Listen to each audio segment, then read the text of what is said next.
Radio Imo et Capital présentent le grand rendez-vous de l'immobilier. En partenariat avec Orpi et Bien Ici. Une émission présentée par Guillaume Chazoulière et Sylvain Lévy-Valency.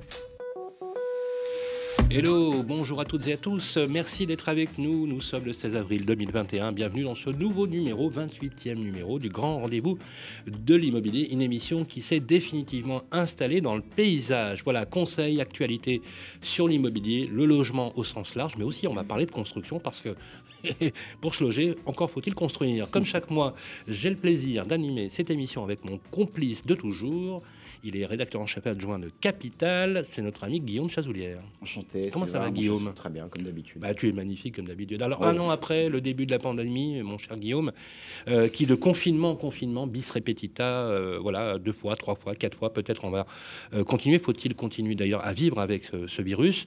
Ça continue quand même de freiner sérieusement notre économique et qui nous empêche d'ailleurs de nous projeter, pour beaucoup d'ailleurs, on le sait, on en a parlé, de se projeter durablement, notamment les porteurs de projets en immobilier.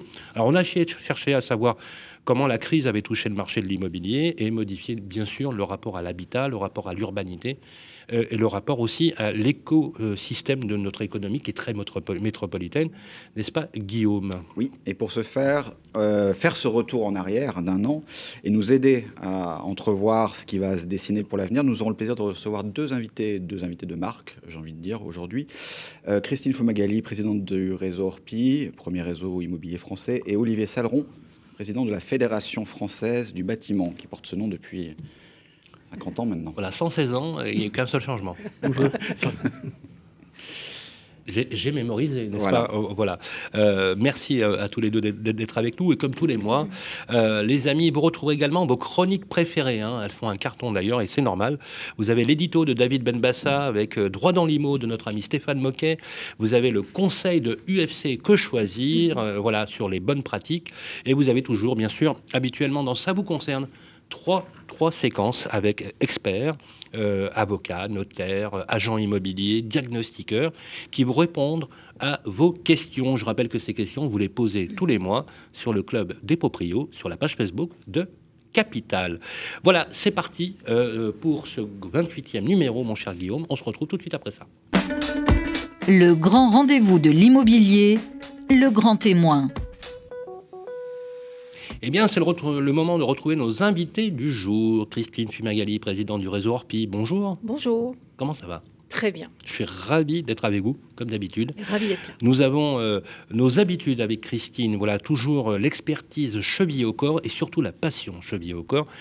Parce que sans passion, il n'est de vie que désintéressé, comme dirait l'autre. Alors, Olivier Saleron, le tout nouveau président de l'AFB, tout nouveau depuis 1 an quand même. Bonjour. Élu dans des conditions particulières. On a fait une émission dans le grand jury de la presse immobilière. Je suis ravi de vous avoir, Olivier Saleron. Et vous savez pourquoi? Parce que j'aime le Sud-Ouest tout simplement aussi, bien évidemment. Bonjour à vous deux. En tout cas, on est ravis de vous accueillir sur le plateau. On va revenir, si vous voulez bien, tous ensemble sur une année. On l'a appelé cette émission Une année après. Faire un bilan un peu intermédiaire, sans tabou, sans détour. On peut envoyer, voilà, on peut se dire les choses. Et je pense que la vitalité d'une bonne démocratie, c'est d'être capable d'avoir un débat constructif. Voilà, on verra les conséquences que celle-ci a pu avoir sur le marché de l'immobilier. Comme d'habitude, je laisse la parole à Guillaume pour la première question. Donc rebonjour à tous les deux et bienvenue donc dans le grand rendez-vous de l'immobilier. Alors effectivement, après 1 an de pandémie, les aspirations des Français ont quelque peu changé en matière d'immobilier, on va y revenir. Mais constat étonnant, la crise a relativement épargné les transactions, notamment les transactions dans l'ancien, qui ont continué à bien se tenir. Je crois qu'on a fait comptabiliser quelques 900 000 ventes l'an dernier. Alors une première question pour vous, Christine Fumagalli, cette tendance s'est-elle confirmée sur le premier trimestre 2021 au sein de votre réseau notamment? Alors le marché dans l'ancien se porte bien, il est extrêmement dynamique au premier trimestre 2021. On retrouve en fin de compte ce qui avait été dit en 2020. Avec, au niveau de notre réseau Orpi, une vraie progression sur les signatures des compromis de vente, donc c'est du passage à l'acte. Ça montre à quel point nos clients ont confiance et ont envie d'avancer. On est à plus de 17% sur le premier trimestre 2021 comparativement à 2020. Avec une tendance au prix, des prix à augmenter en moyenne, on est à un peu plus de 7%, avec bien sûr des différences si on compare certaines métropoles comme Paris et les régions. Les acheteurs, les clients sont là, ils ont envie de consommer de l'immobilier. Ce qui change, c'est en fin de compte la façon de consommer et les perspectives et le cadre de vie qu'ils vont rechercher. On s'aperçoit que les acquéreurs sont toujours présents, y compris dans les métropoles, on en parlera sûrement. On met un petit bémol sur Paris, qui reste sur un marché à part, même en ce début de 2021. D'ailleurs, les prix baissent sur Paris. Hein. Voilà, c'est le seul contre-exemple par rapport à ce que je disais tout à l'heure, où là, on a effectivement une baisse. Nous, on est à moins 1% sur le premier trimestre. C'est plutôt une bonne nouvelle. Alors, en tout cas, c'est une stabilisation du marché qui était quand même à la hausse depuis très longtemps, qui privait beaucoup de l'accession à la propriété sur Paris, donc c'est plutôt une bonne nouvelle. Et ce qui est très notable en ce début d'année, c'est le retour des vendeurs. On a beaucoup parlé, fin 2020, de l'augmentation des estimations sur notre site orpi.com en disant mais on est à plus 110, plus 120% d'estimation.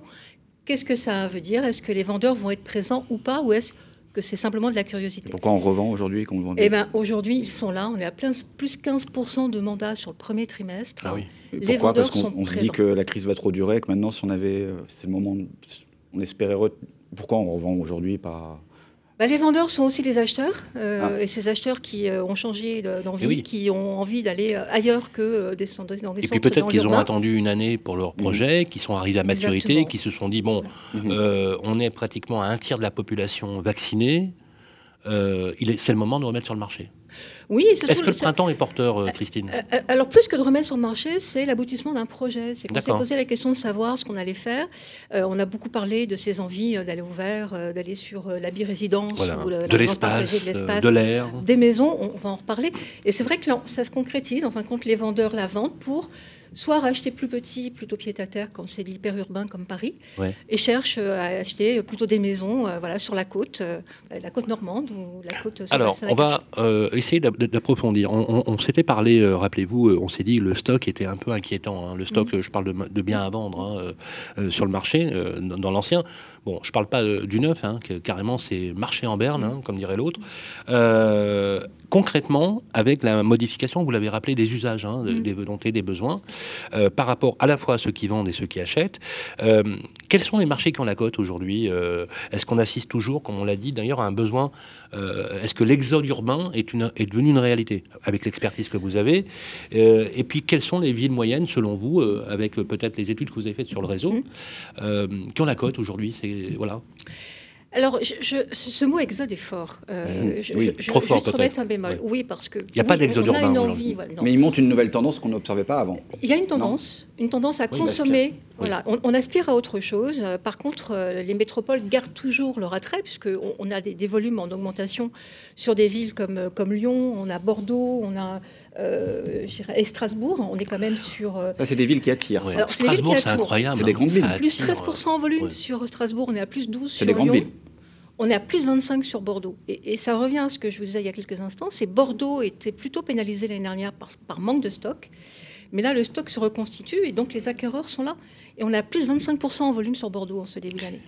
Donc ces métropoles, elles sont toujours prisées par les clients. Christine Fumagalli, est-ce que cette tendance sur Orpi, qui est quand même le baromètre, parce que Orpi, c'est le premier réseau français, est-ce que par extrapolation, vos confrères aujourd'hui ont les mêmes statistiques?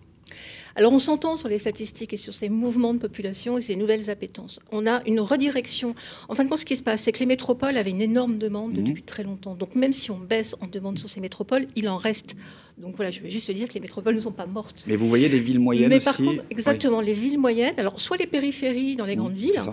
Donc c'est la deuxième couronne pour la banlieue parisienne, par exemple. C'est quoi une grande ville parisienne, francilienne, qui a tiré son épingle du jeu, par exemple? Alors on parle des villes qui ont beaucoup progressé, qui continuent à le progresser là en ce début d'année. On est sur des villes comme Saint-Maur, des Fossés sur Champigny, sur Antony, on est sur Argenteuil, Gennevilliers quand on est plus au nord, qui sont des villes qui ont travaillé beaucoup sur leur urbanisme depuis longtemps et qui sont des villes dans lesquelles on trouve encore des maisons. Parce qu'en fin de compte, la vraie recherche, on est à plus 45% de critères recherche maison sur le site orpi.com.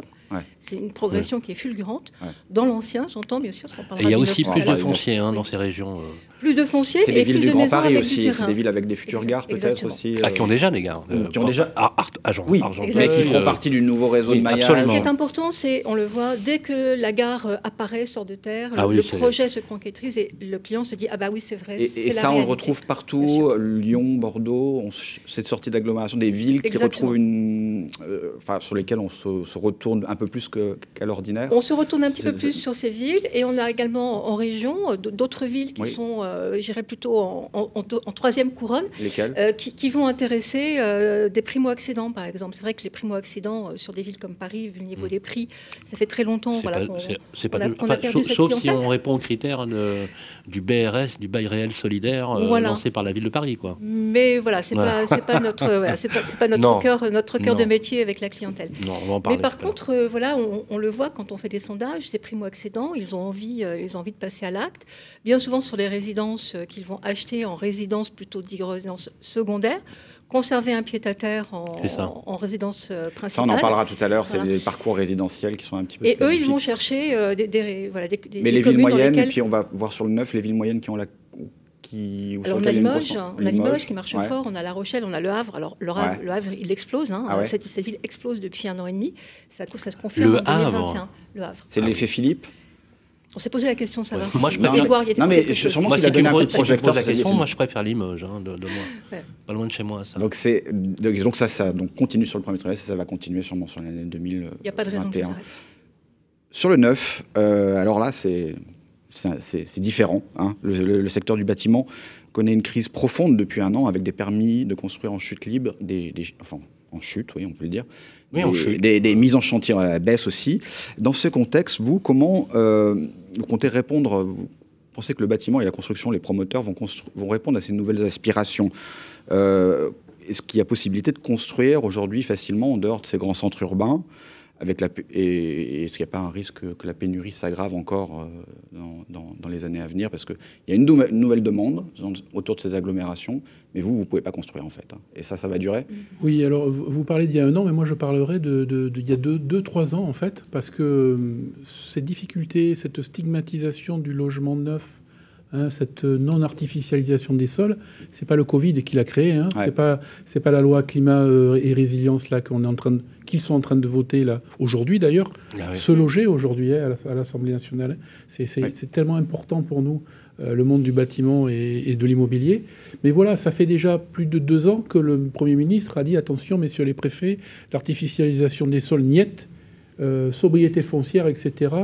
Donc les maires, les présidents d'agglo sont aussi un coup de frein, un petit peu, ont eu un lavage de cerveau. Je tape fort et pareil, il faut y aller. Ah mais allez-y, c'est l'occasion. Un lavage de cerveau un peu quasi général pour attention à la construction. Donc ça, c'est bien avant le Covid. Malheureusement, on a cumulé en fait. Et tous les signaux sont encore en rouge aujourd'hui. C'est une combinaison de choses qui s'empilent. Il y a eu ça, il y a eu le Covid bien sûr. Vous l'avez dit, les permis de construire, pendant 3 mois et demi, il n'y a rien eu parce que malheureusement l'administration n'était pas équipée en produits informatiques. C'est une proposition, il faut vraiment qu'on numérise. Et ça continue encore aujourd'hui. Il y a un problème des maires aussi, vous en avez beaucoup parlé. Bien sûr. Alors les maires, c'est pareil. Il y a eu donc en même temps ces élections municipales dont le premier tour, entre le deuxième tour, a duré 3 mois. Donc là, ça a été aussi l'arrêt total. Le temps de relancer la machine, l'élection des communautés d'agglomération. Donc ça va être quoi? C'est quoi pour les gens qui comprennent bien, parce qu'on parle... Il va y avoir une pénurie de logements dans ces agglomérations, on va avoir des difficultés à trouver des logements neufs. Ce début d'année, aller jusqu'en septembre-octobre, c'était moins 35% sur les permis de construire. Ah oui, quand même. Vous vous rendez compte, moins 35% sur les constructions. Et le retard que vous prenez, il est fatal, parce que c'est une temporalité très longue. Le bâtiment, c'est un paquebot. Vous l'arrêtez d'un seul coup pour le relancer, c'est 9 mois, 12 mois après. Vous voyez les effets. Donc c'est clair, on va commencer à les voir en ce milieu d'année 2021, fin d'année 2021 et 2022. Je pense que 2022, ça intéresse quand même beaucoup de futurs candidats à l'élection présidentielle.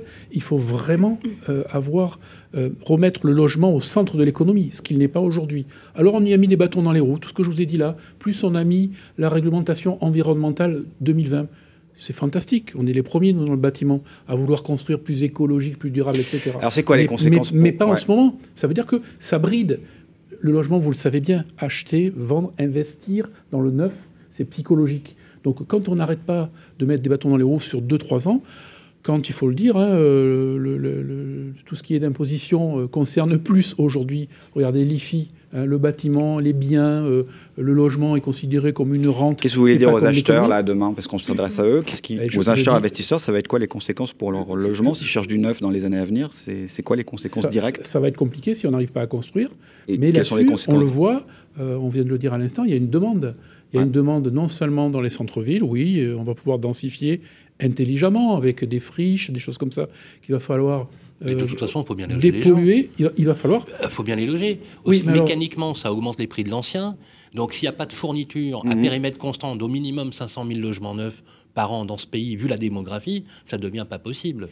Donc, c'est déjà pas possible. Vous qui êtes un politique aussi dans votre domaine, comment vous l'interprétez, ça, cette volonté de brider finalement la promotion immobilière? Est-ce que c'est politique ou est-ce que c'est un désintérêt tout simplement pour la politique du logement? C'est un désintérêt, c'est une politique, c'est du dogmatisme, de l'idéologie, pour faire plaisir aux uns et aux autres, à certains cercles de pression. Mais aujourd'hui, moi, je ne pense pas... Je retourne ma question. Au-delà de ça, quelles sont les conséquences, du coup, parce que monsieur, madame, tout le monde, ils veulent savoir, c'est quoi? Vous parlez d'une pénurie qui va s'aggraver, donc ça veut dire que si je veux acheter du neuf demain, ça va être plus cher? Vraiment plus cher, ça va monter les prix. Il va y avoir une offre qui va se raréfier. Aujourd'hui, ça va être... Faut que je fasse une croix sur mon projet immobilier? Non, pas du faut tout. que je retourne dans l'ancien? Pas du tout. C'est vrai que... Non, mais les prix vont monter? C'est vrai que les prix vont monter, ouais. Évidemment. Si on veut ils vont monter, oui. Si on veut construire plus durable, il ne faut pas rêver. Le gouvernement nous a donné des chiffres entre 3 et 4%, mais c'est faux. Quand vous passez de technologies, de matériaux dont on sait travailler sur des années, des décennies, quand on passe à autre chose au niveau économie et construction, eh bien évidemment que ça va coûter plus cher. Alors ça ne va pas coûter 3 ou 4% plus cher, peut-être une dizaine de pourcents à peine, mais c'est déjà ça. Donc il va falloir compenser. Et il va falloir compenser, et c'est ce que nous demandons pour les primo-accédants, aujourd'hui, de rebooster ce marché-là, de rebooster le Pinel, de rebooster sur 2-3 ans une relance réussie. Aujourd'hui, il y a une espèce de... On stagne sur les décisions, on attend. Alors ben finalement, on va passer sous la barre des 300 000 logements en France en 2022. Ça va être la catastrophe. Non, mais attendez, c'est une catastrophe. C'est pas perdu. Voilà, il nous reste 2 minutes à peine pour cette première partie. On va bien sûr approfondir. Mais je voudrais revenir sur ce que vous disiez tout à l'heure. C'est fondamental. On a mis un E à la place du T, thermique, environnemental. D'accord. Bon, RE 2020. Je reviens pas sur les polémiques. Au début, vous n'étiez pas super concertés. Vous êtes rentrés dedans et finalement, on a essayé de vous raccrocher au wagon. On n'était pas tout à fait pour, puisqu'effectivement, il y a une chose qu'on ne comprend pas, c'est l'impact de cette norme, vu l'empilage incroyable du nombre de normes pesant sur le promoteur immobilier. Alors, je veux bien qu'on catalogue le promoteur comme étant le méchant garçon de la classe, etc., mais à un moment donné, il s'agit quand même un peu d'équilibrer. Alors, clairement, impact sur les prix. Comment vous allez, vous, Olivier Saleron, dans la chaîne du logement?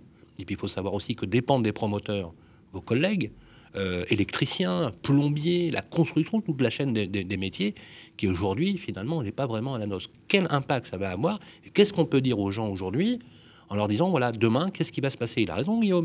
Demain, moi, j'ai envie d'acheter dans du neuf. Là, je veux acheter dans du neuf. Est-ce qu'il faudra que j'utilise, je sais pas, moi, des investisseurs pour du Pinel? Est-ce que vous, voilà, qu'est-ce que vous demandez là-dessus? Et puis pareil pour les maisons individuelles. On parlait de c'est-à-dire que ma maison individuelle, si je la fais construire demain, ça va être... D'ailleurs, votre branche maison individuelle fait de bonnes performances. Avec des matériaux de plus en plus chers. Bien sûr. Alors, on parle aujourd'hui, on est en pleine conjoncture, mais tout va se décider d'ici fin juin. Parce que le problème, c'est que la RE 2020, tous les facteurs ne sont pas encore tous arbitrés. Vous voyez, la Convention citoyenne sur le climat, sur les pourcentages, etc., sur l'artificialisation des sols, etc., elle n'est pas encore arbitrée. Je vous disais, c'est aujourd'hui que les débats ont lieu. Mais il est clair que, oui, ça coûtera un peu plus cher. Donc une maison classique, individuelle ou même dans du collectif, il va falloir penser à dépenser 5 à 10% de plus. Donc on va exclure des primo-accédants qui n'en ont pas les moyens. C'est ça qu'il faut... On a resserré, il faut le dire aussi, et ça c'était quasiment le pire, on a resserré les conditions du Haut Commissariat, le HCSF, justement pour l'obtention des crédits immobiliers auprès des banques.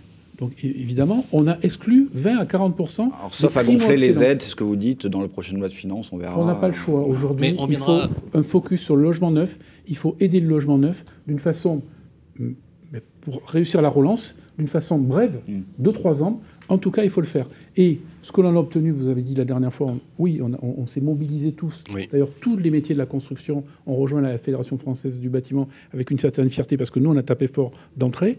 Il faut qu'on réussisse, justement. Et même l'industrie immobilière, vous avez ramené oui, bien sûr. Les distributeurs. Oui. Ouais. Mais les promoteurs immobiliers, la FNAIM, enfin, tous ces gens-là, tous les syndicats, je ne parlais pas d'entreprise, je parle de fédérations. 19 fédérations nationales nous ont suivis juste avant le deuxième confinement, parce que nous, on a dit, nous, on veut bosser, on veut rester ouvert, parce que sinon, c'est la catastrophe. Mettons le logement au centre de l'économie française. Merci Olivier Saleron. C'est très important ce que vous dites, parce qu'effectivement, c'est un petit peu le baromètre de l'économie du pays. Merci beaucoup. Je rappelle que vous êtes, si vous venez de prendre le programme en cours, président de la Fédération française du bâtiment, et bien sûr Christine Fumagalli, présidente d'Orpi France. Vous restez avec nous.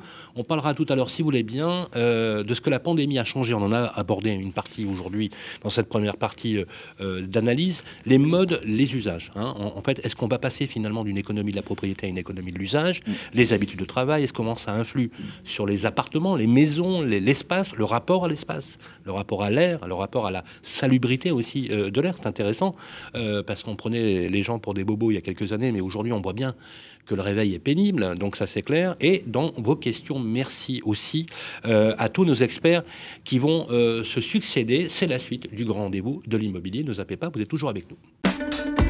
Le grand rendez-vous de l'immobilier revient dans un instant. Vous et moi, on se connaît bien. On se voit tous les jours. Le grand rendez-vous de l'immobilier, ça vous concerne. Eh bien, bonjour à toutes et à tous. Merci d'être avec nous, toujours dans ce 28e numéro du Grand Rendez-vous de l'immobilier. C'est ce moment de retrouver la séquence préférée de Ça vous concerne avec des experts qui répondent aux questions. Et c'est toujours notre ami Vincent qui s'y colle. Oui, voilà. Bonjour Sylvain, bonjour Guillaume. Notre première experte aujourd'hui, c'est Delphine Herman. Bonjour. Bonjour. Bienvenue, chasseur d'immobilier, fondatrice de l'agence Homely. Une première question de Bernadette. 70 ans, Bernadette. Elle s'est vue refuser une location à cause de son âge et de ses revenus. Elle a une pension de retraite de 1 500 € par mois. C'est ce qu'elle nous précise. Est-ce que c'est normal ? Et non, ça n'est pas normal.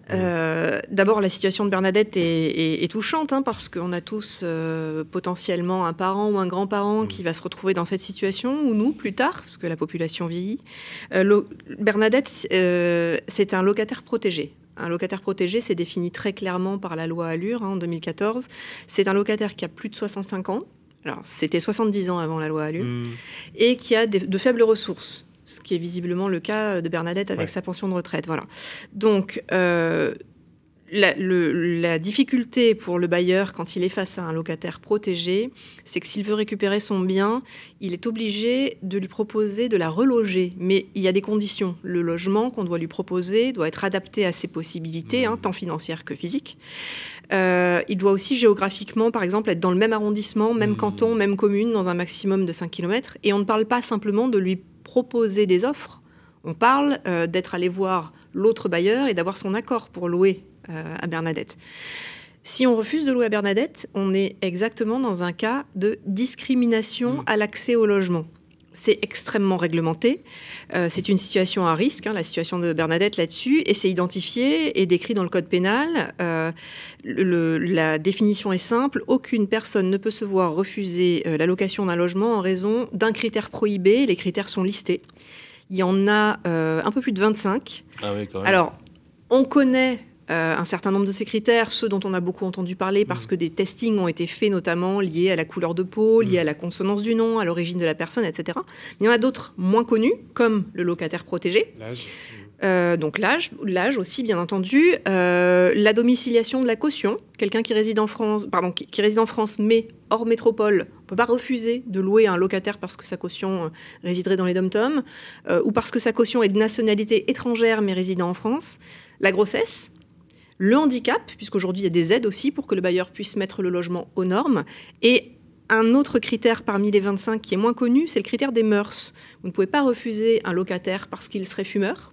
Vous ne pouvez pas refuser un locataire pour des raisons liées à ses pratiques sexuelles, typiquement. Et un autre point lié aux mœurs qu'on connaît moins, qui est vous ne pouvez pas refuser la colocation.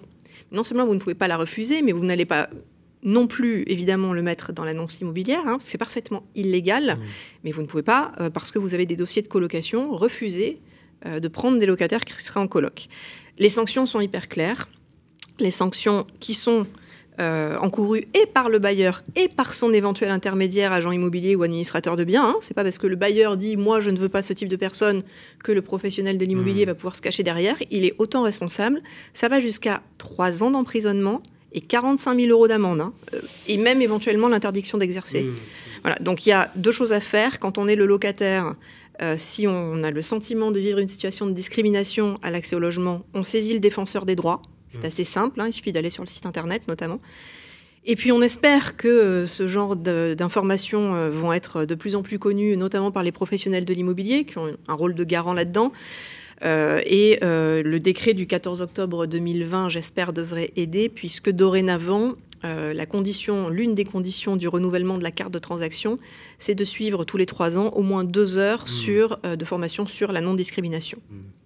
Donc ce n'est pas normal, Bernadette. Une autre question maintenant, Charlotte, du groupe Facebook le Club des Proprios, groupe géré donc par Capital, où vous posez vos questions.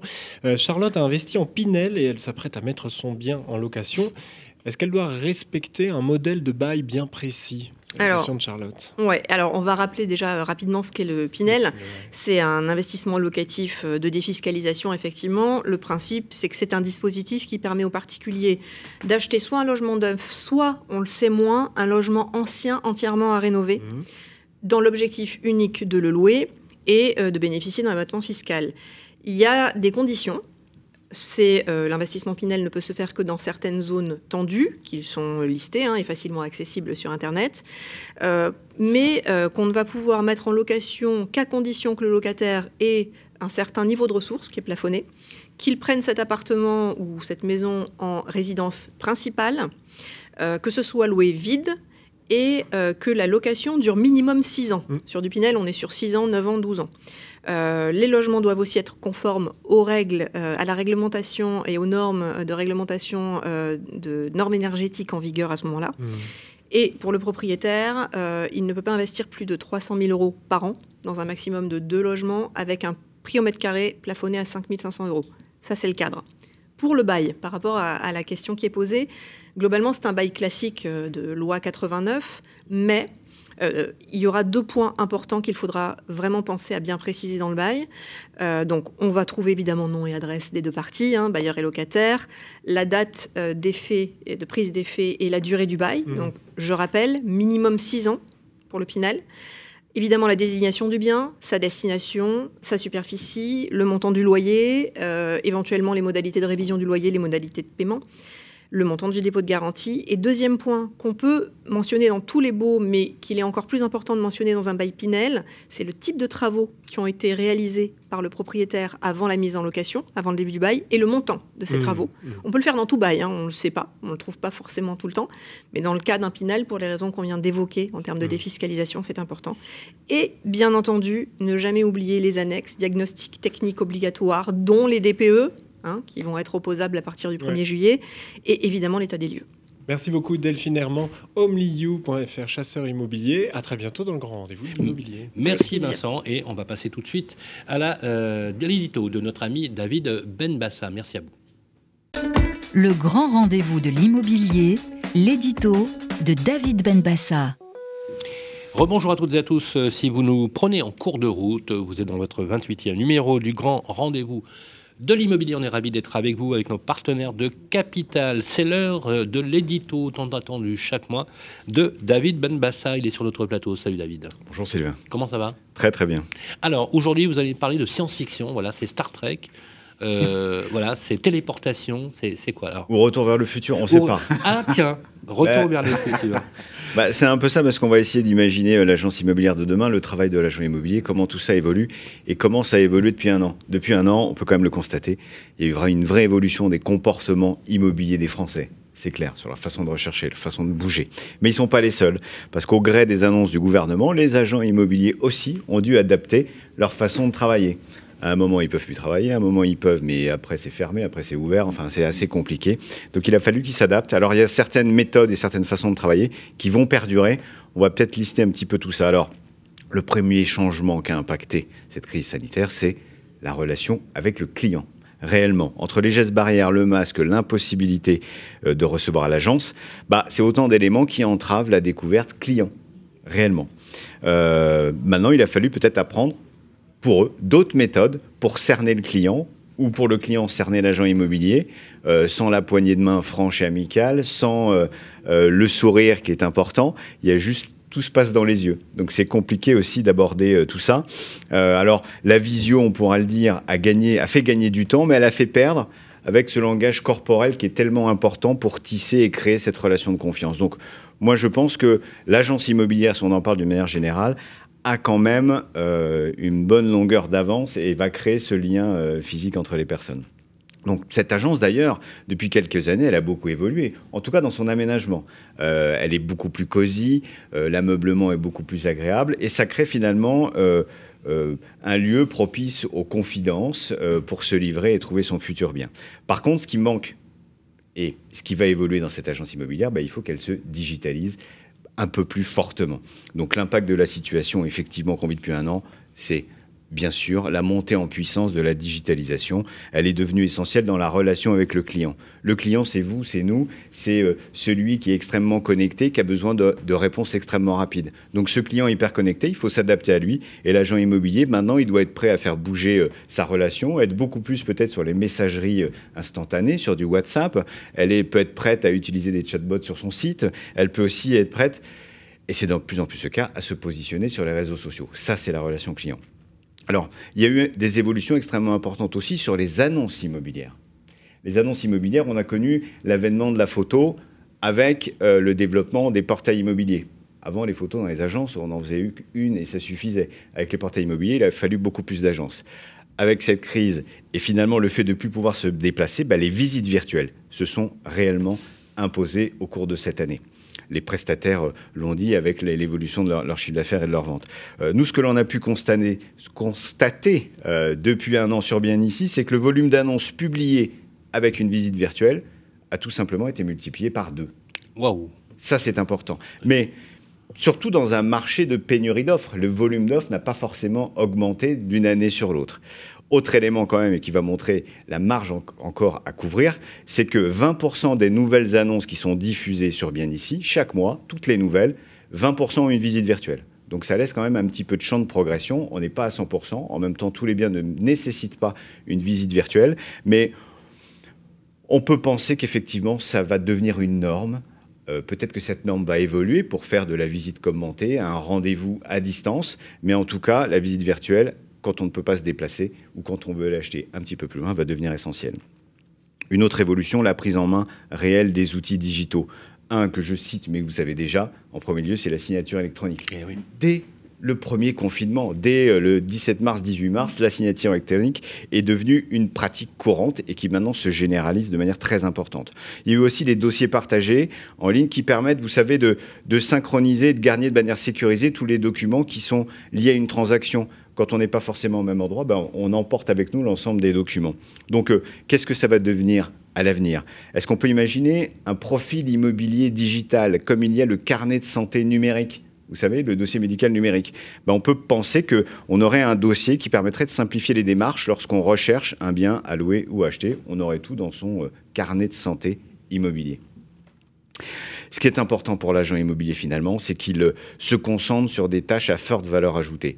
Et ça, le digital permet d'automatiser les tâches les plus chronophages, les relances de contacts en masse, les confirmations de rendez-vous. Ça, c'est extrêmement important. Et pourquoi pas se mettre sur des initiations à la prospection digitale. Bref, tous ces outils digitaux à disposition qui prennent de plus en plus de place doivent servir l'expérience, mais aussi accompagner et améliorer le business de l'agent immobilier. Donc, une fois qu'on a les outils, il faut encore construire sa présence sur le digital. Et il faut penser à plein de choses, parce que ça peut être, est-ce que je fais un site dédié ou je fais juste une fiche de présentation de l'agence? Est-ce que je vais aller acheter des mots-clés sur les moteurs de recherche ou est-ce que je donne ça à une agence? Est-ce que je vais mettre en place des campagnes de publicité display ou alors envoyer des emailing? Quel portail immobilier vais-je choisir pour diffuser mes annonces? Est-ce que j'assure moi-même ma présence sur les réseaux sociaux?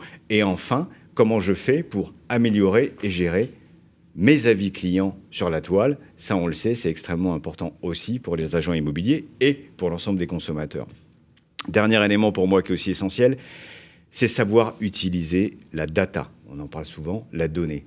Les agents immobiliers bénéficient d'une multitude d'informations extrêmement pertinentes au fur et à mesure de leur découverte client, de leurs rencontres. Ils ont une masse de données importante. Je ne parle pas là d'intelligence artificielle, la fameuse IA. Je ne parle pas de machine learning. Tout ça est trop compliqué et seuls peut-être les grands réseaux à grand renfort d'investissement pourraient l'utiliser. Là, je parle juste d'utiliser de l'information, du bon sens, mais de le faire de manière rigoureuse à chaque fois qu'on est capable d'avoir de l'information, de le noter dans son CRM ou autre outil qu'on a à disposition. Un outil de management de la relation client. Exactement, mais ça, c'est aussi donné par les logiciels métiers, d'utiliser cette donnée à bon escient pour améliorer la relation client et du coup le business. Donc, pour terminer, comme souvent, la crise est un accélérateur de changement. On a vu que la digitalisation était un de ses effets.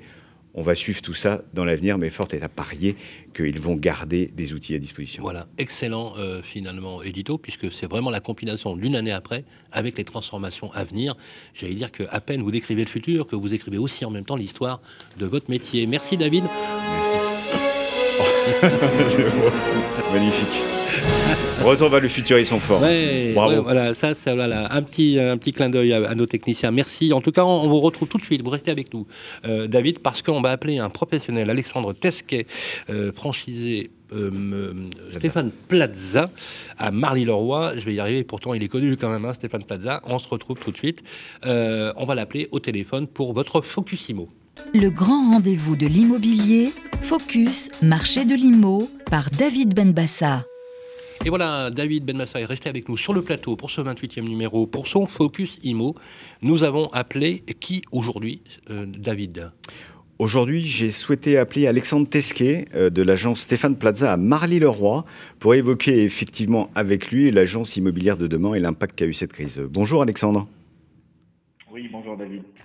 Alors là, j'avais deux questions à vous poser. La première, la voici, c'est quel a été finalement le plus gros impact de la crise sanitaire sur vos méthodes de travail ?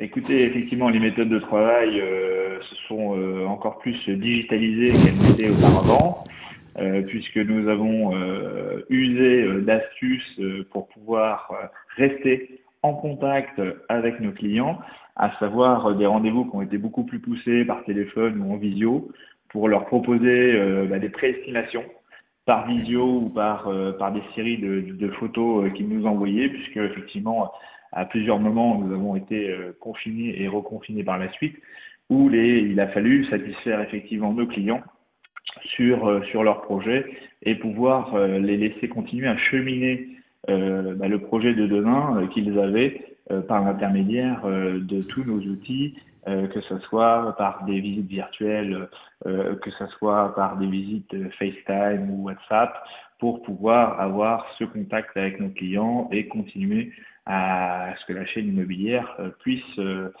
perdurer. Nous avons également mis en place tout ce qui est signature électronique pour nos mandats, pour nos compromis, pour nos offres, pour les acceptations des offres par les propriétaires.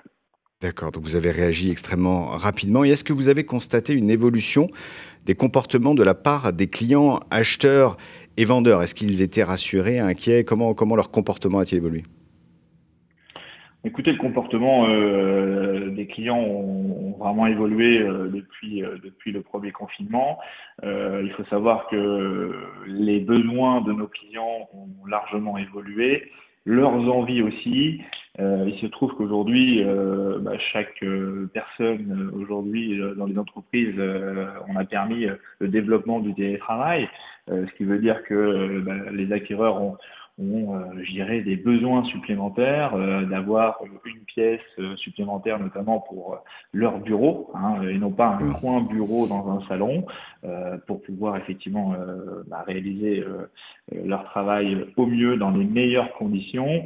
la relation humaine a pris tout son sens, hein, puisque tout ne peut pas se faire à distance, et il a fallu effectivement qu'on puisse les rassurer par rapport à ça.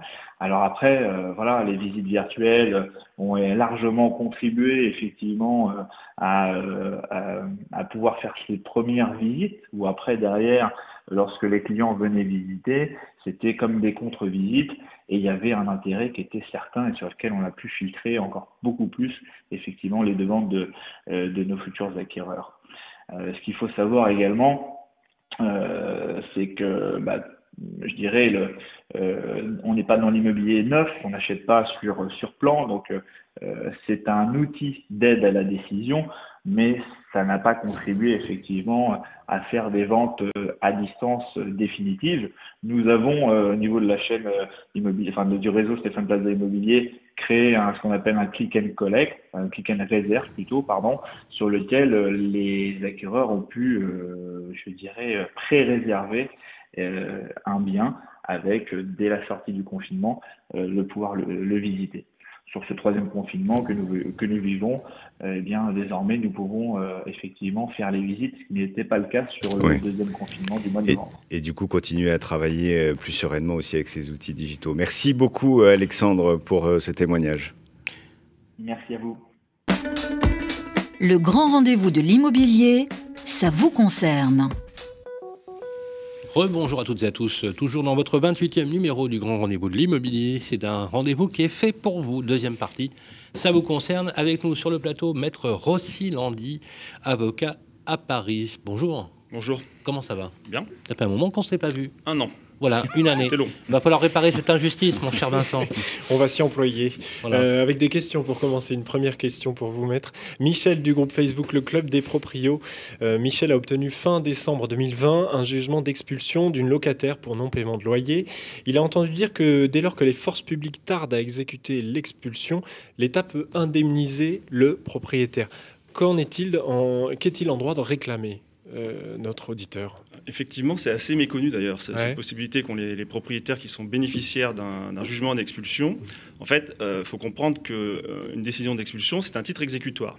Et à partir du moment où l'État refuse le concours de la force publique, c'est-à-dire pour expulser manu militari l'occupant, il engage automatiquement sa responsabilité. Ça, c'est prévu dans le code, si vous voulez, des procédures civiles d'exécution. C'est l'article L753-1 qui dit bien que si l'État refuse de prêter son concours, il engage sa responsabilité. Ce qui veut dire que, effectivement, votre auditeur a la possibilité de se retourner contre l'État, c'est-à-dire contre le préfet de son département, pour solliciter l'indemnisation du préjudice qui résulte, attention, du refus de concours de force publique. Il ne s'agit pas pour lui de se faire payer par l'État les arriérés de loyer, par exemple, ou les indemnités d'occupation qui ont été auxquelles, si vous voulez, son ex-locataire a été condamné. Donc, l'intervention de l'État, l'indemnisation de l'État ne commence à courir qu'à compter du moment où il oppose un refus. Donc, ça ne couvre pas la dette antérieure, mais ça couvre l'avenir. C'est-à-dire que ça va couvrir toute la période jusqu'à laquelle le préfet va enfin accorder le concours de la force publique. Et ça peut être très long. Moi, j'ai des dossiers à mon cabinet où mes clients attendent depuis 2019 les dossiers d'expulsion, le concours de la force publique. Oh là là. C'est-à-dire qu'il faut bien comprendre que l'année dernière, déjà, la trêve hivernale a été prolongée jusqu'au 10 juillet. Jusqu'au juillet, bien Donc sûr. on a eu une petite période de 3 mois pendant laquelle, si vous voulez, il était possible d'expulser, mais il n'y a pas eu d'expulsion quasiment pas l'année dernière parce que, on peut comprendre, à cause de la crise sanitaire, le gouvernement a donné pour instruction... Donc du coup, ça a été une trêve quasi ininterrompue, en fait. C'est une trêve. C'est plus une trêve. C'est l'inverse. Puisque 10 juillet, ça reprend 2 mois après. C'est-à-dire que les dossiers n'ont pas été exécutés l'année dernière, donc c'est pour ça qu'aujourd'hui, en 2021, on attend encore les décisions de 2019. Donc il va y avoir un embouteillage évident, si vous voulez, pour les expulsions. Mais la force publique ne se déplacera pas. Et alors, ce qui est terrible, c'est que 2021, c'est pareil. Donc là, c'est prolongé. Normalement, c'est le 1er avril, la fin de la trêve hivernale. Ça a été prolongé jusqu'au 1er juin. Pour 2021, mais les dossiers de 2019 sont toujours pas exécutés. Donc il faut bien comprendre que moi j'incite mes clients d'ailleurs à faire des recours auprès du préfet pour être indemnisés en cas de refus de concours de force publique parce que ça accélère le processus. Il ne faut pas rêver.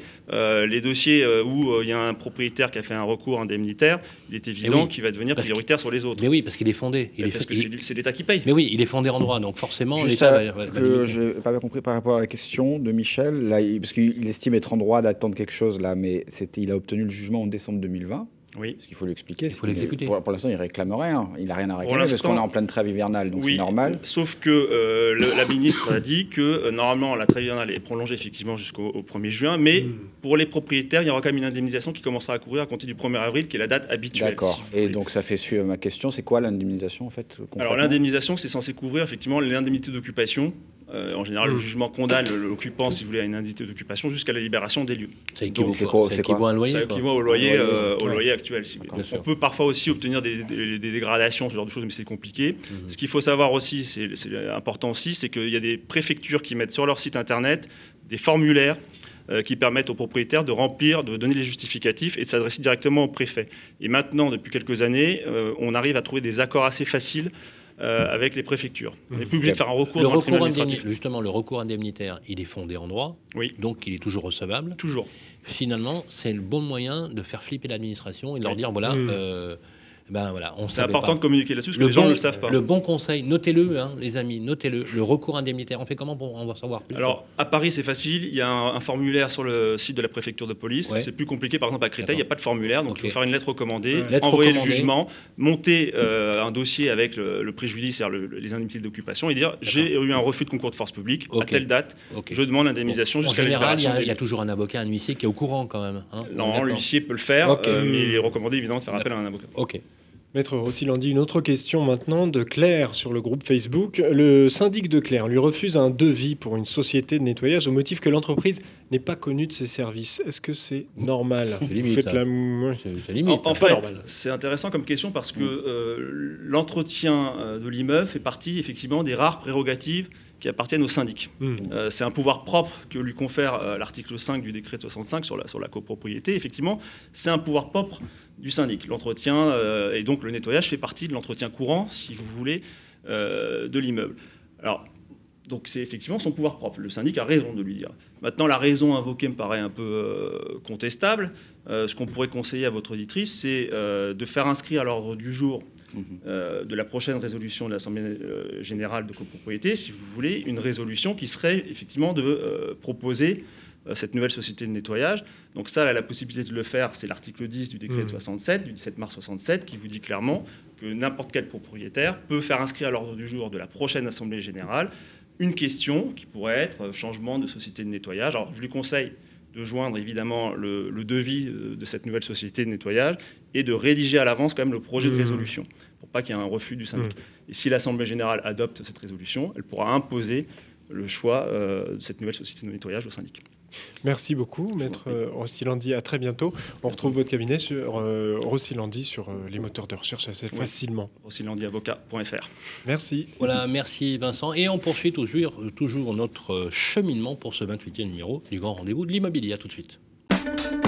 Le Grand Rendez-vous de l'Immobilier revient dans un instant. Vous et moi, on se connaît bien. On se voit tous les jours. Vous pouvez trouver que j'ai du charme, que je suis un peu démodé ou trop isolé.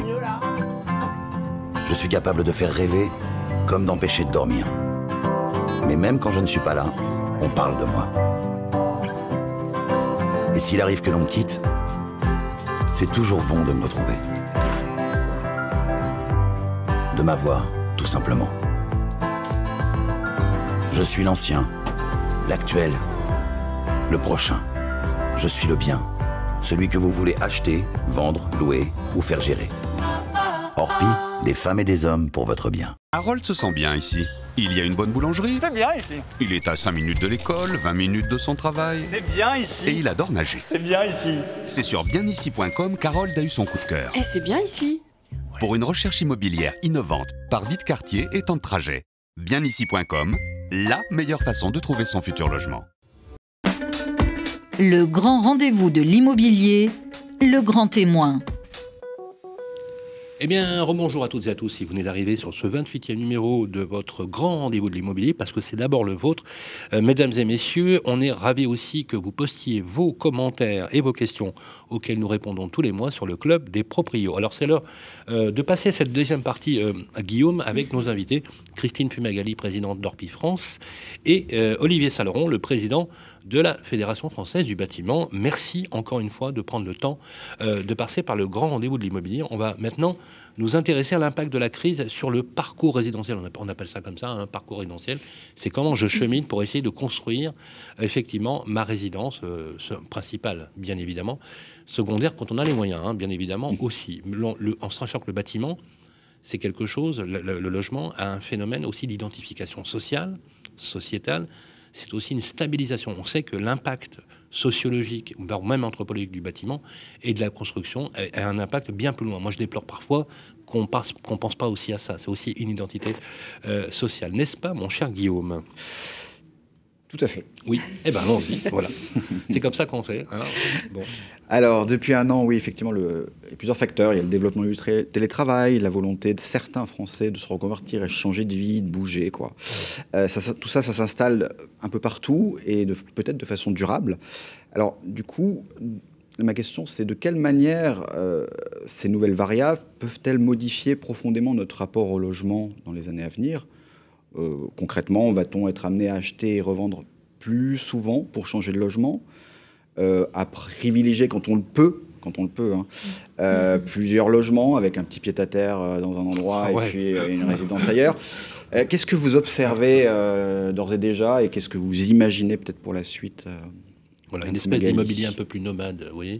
Oui, on consomme, un peu comme au Québec. Selon les profils peut-être de gens, qu'est-ce qui se passe ? Moi, je suis convaincue qu'on assiste effectivement à une vraie évolution.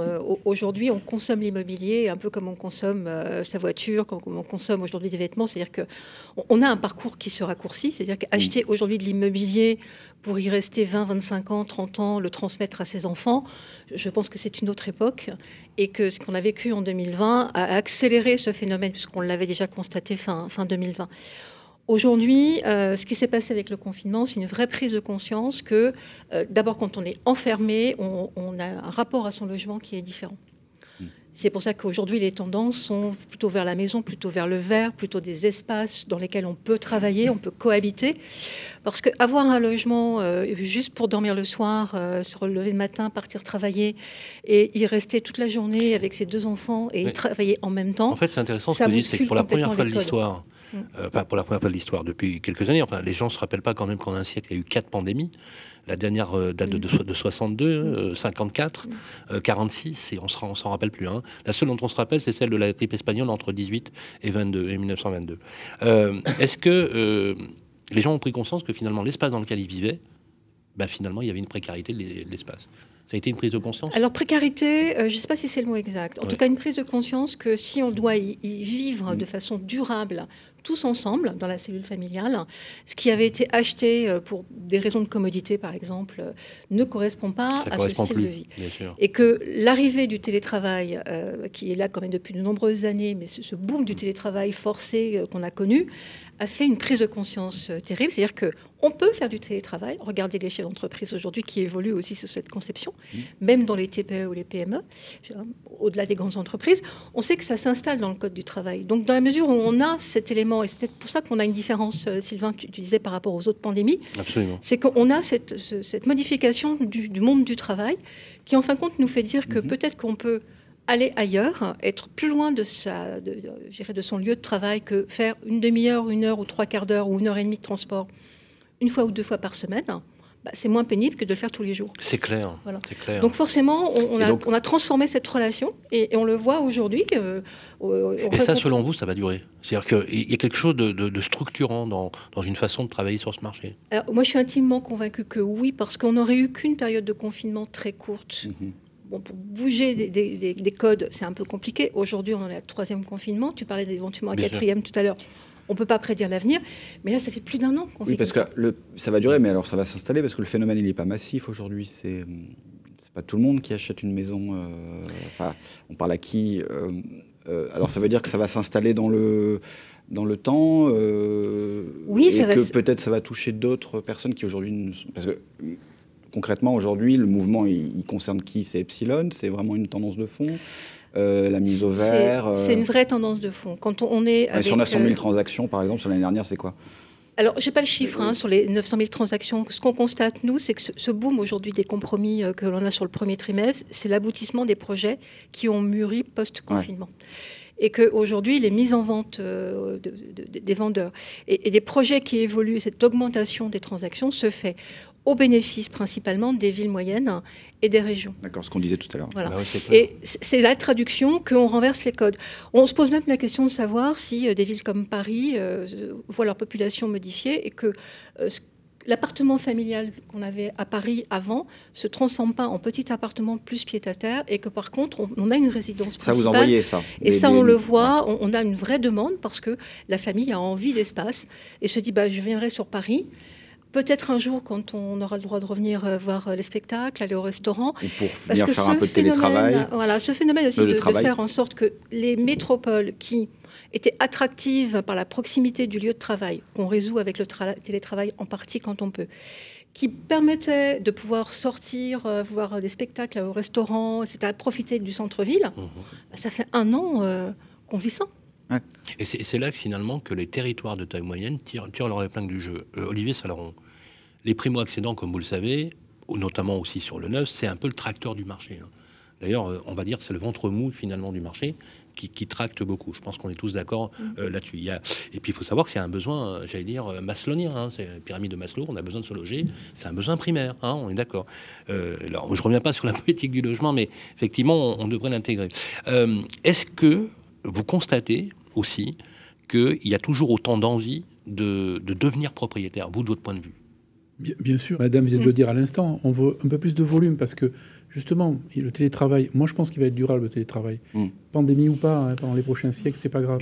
Durable d'un point de vue... On a mis l'engrenage à l'intérieur. D'un point de vue managérial, structurel. Alors, je ne dis pas 5 jours sur 5, on le voit bien, même les salariés ne le veulent pas. Vous ne craignez pas qu'on revienne aux mauvaises habitudes une fois qu'on sera sorti de ce contexte sanitaire? Vous savez, on a parlé du nouveau monde, mais il faut attendre un petit peu. Tout ça, ça doit se digérer. Je crois que nos concitoyens, même si là, sont aujourd'hui en couvre-feu, même pire, en confinement. Clairement. Ça commence à faire beaucoup, ça fait plus d'1 an.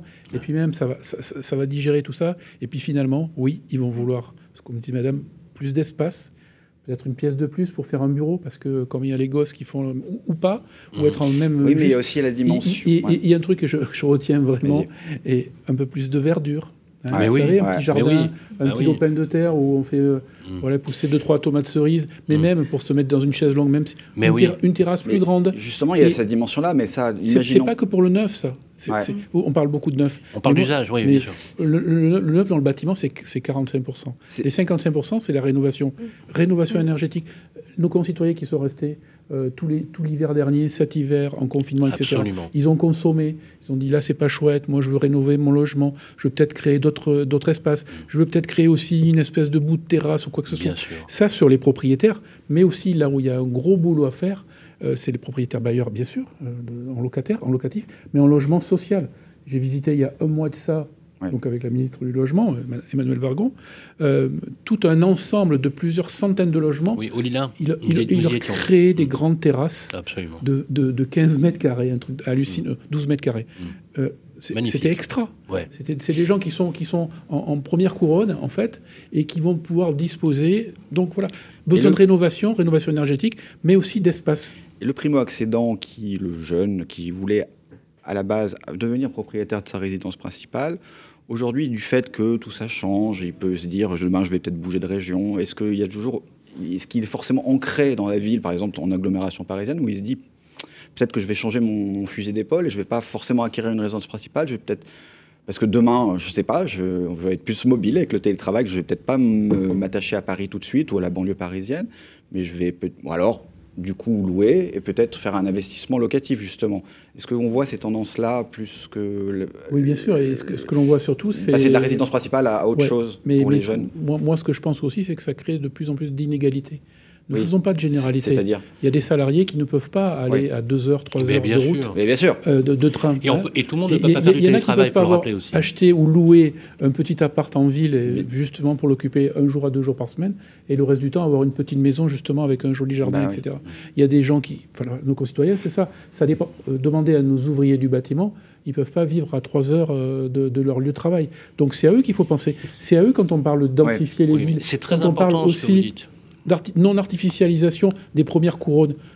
Eux, ils n'ont pas les moyens, vous allez les recaser à 2-3 heures. Il y a plein de métiers, il faut le rappeler. Je suis ravi que vous le disiez parce que c'est très important, on le dit, on le martèle ici. Il y a plein de métiers où on ne peut pas bosser en télétravail, on est bien d'accord. Parce qu'on veut tous avoir le boulanger à côté, on veut tous avoir le charcutier, on veut tous avoir le plombier, le chauffagiste à côté. Eux, ils peuvent pas dépanner ou déboucher mes toilettes à distance.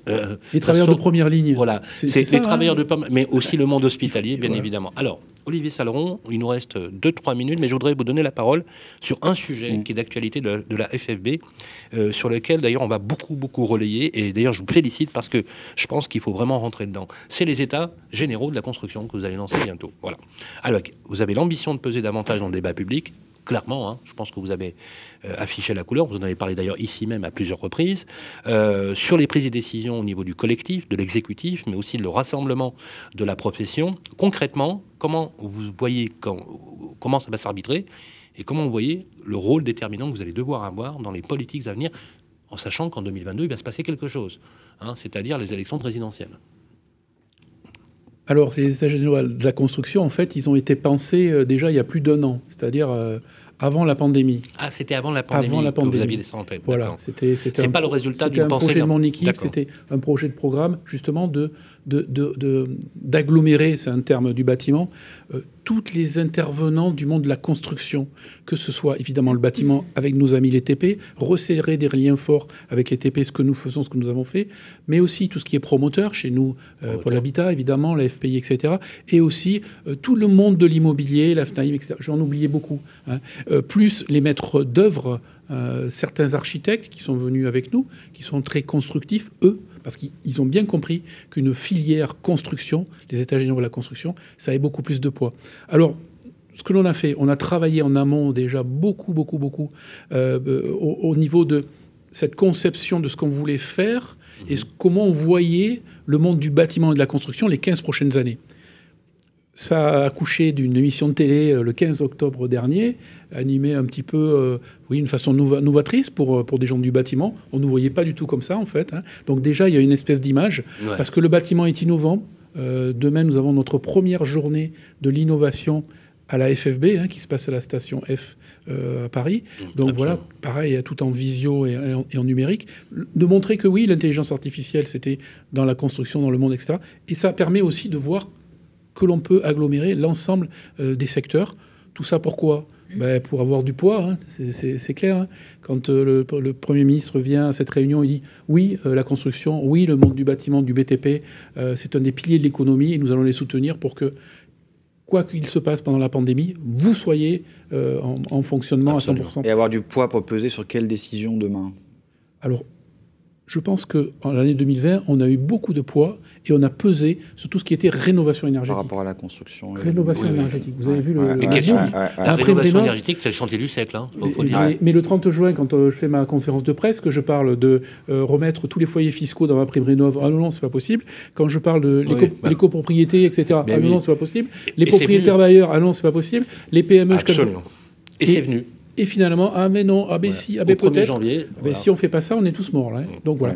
Et au début septembre, tout ça est annoncé, toutes ces mesures-là, applicables au 1er janvier. Mais on a vu que les Français se sont bien emparés de tout ça. 200 000 projets de rénovation en 2020, dans les 3 derniers mois de 2020, dernier trimestre. Et au premier trimestre 2021, on est déjà à 200 000. Ah oui, ça va être un carton. Une explosion aussi, pour corroborer vos propos, de la fréquentation sur le site internet FAIR, fair.gouv.fr, qui est vraiment... Alors, il y a un lien direct avec les maisons, la ruée sur les maisons qu'on va acheter et qu'il faudra bien rénover. Vous savez, se nourrir, se loger. Hein. Se nourrir, se loger. Une fois mais oui, l'alimentaire, ils ont fait ce qu'il fallait. Le bâtiment fait ce qu'il fallait. Le bâtiment continue à travailler à la fois chez les particuliers, mais aussi dans les grands ensembles. Donc là-dessus, voilà, il faut être présent et il faut que le monde de la construction soit présent. Alors j'ai quelque chose à vous montrer. On s'est permis avec Guillaume de faire un micro-trottoir. Vous savez, on est allé au contact. Hein. C'est important d'aller comme ça au contact et de parler aux gens directement. On leur a demandé tout simplement, là, dehors, si vous deviez acheter, vous achèteriez quoi ? Je vous propose qu'on écoute et j'aimerais bien avoir vos réactions à tous les deux. On écoute. Si vous deviez acquérir un bien immobilier, choisiriez-vous plutôt un appartement ou une maison ? J'aurais du mal à acheter une maison isolée actuellement et que ça me convient très bien d'être en ville, même avec le bruit. Donc, Alors évidemment, si on avait les moyens, et ça serait une maison. Ça serait une maison déjà parce que pour les enfants, ils sont un peu plus libres. Ça serait avant tout pour avoir de la tranquillité. Ça c'est clair. Quitte à fantasmer un truc, ce serait donc une maison à Paris avec un jardin, un potager, enfin un petit truc, un petit espace vert en fait, pour se sentir un peu ailleurs, mais là où on a envie d'être. J'aimerais bien un appartement pas au rez-de-chaussée, parce que ça me fait un peu peur. Je prendrais pas spécialement de balcon parce que je fume pas et je pense que je l'utiliserai pas non plus. Et je pense qu'avoir plusieurs pièces, c'est pas mal, on est moins à l'étroit. Je viens justement d'en acheter un il y a un an. Et j'ai regardé la proximité par rapport au transport, ce qui est assez classique, et surtout le cadre de vie, avec quelque chose qui peut surprendre, mais les écoles et surtout le taux de criminalité et la proximité des commerces. Lorsque j'ai acheté mon appartement, les critères que j'ai regardés, ça a été la luminosité, un peu d'espace vert et plutôt la hauteur pour des questions d'isolation, et dans de l'ancien. Alors... C'est très intéressant, hein. Il y a tout là-dedans. Dis-moi Guillaume, est-ce que tu as vérifié à Villejuif ton taux de criminalité? Enfin, je vérifie. C'est très intéressant parce qu'on parle d'argent, on parle de moyens, on parle d'isolation, on parle... Ils ont tout compris, quoi. Enfin, tout est là. Mais oui, tout est là. Une réaction, Christine Fumagalli. Alors, oui, c'est la traduction de ce qu'on entend en permanence dans nos agences quand on est sur le marché de l'ancien. En fin de compte, ce besoin de confort, ce besoin de proximité, de confort et des commodités, cette notion de sécurité, ce sont des notions qui sont très prégnantes chez les consommateurs. Donc c'est pas surprenant. Alors après, entre l'envie, le qui parle effectivement de rêve quelque part en disant le fantasme. À Paris, une maison, jardin, potager, pas loin de l'avenue Montaigne, hein, avec vue sur la Tour Eiffel. Hein. Avec une école en bas, les transports évidemment. Oui, oui, mais effectivement. Et puis pas trop de criminalité.